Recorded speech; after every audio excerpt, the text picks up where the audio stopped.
Leader Trammell. Thank you, Mr. Chairman. And this is the 37th day after the election, and there have been court challenges filed in 8 states. In 55 to date, 55 court cases have been dismissed because there's no there there. This in Georgia, we had an initial count. Joe Biden was the president elected in Georgia.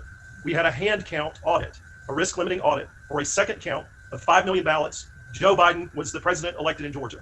We had a machine recount pursuant to statute, and for a third time, Joe Biden was elected in Georgia.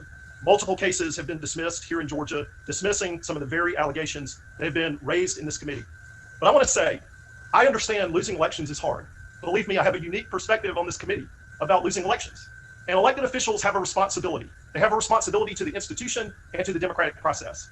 And that is, when you lose a competitive, narrow election, your responsibility is to make sure that you don't burn down the building on the way out. And that's what we're seeing at the presidential level. And I know 2020 has been a tough year.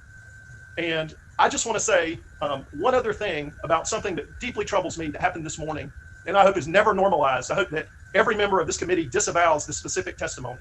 But we heard a witness come before the Governmental Affairs Committee and allege that the governor of this state, a governor who I might add 38 days ago was on television for my opponent, so I'm in a unique position here, say that the governor, the lieutenant governor, and the secretary of state were engaged in an active crime of a cover-up of a crime.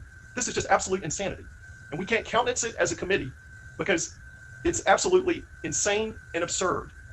And giving more fuel to this fire will do no one any good.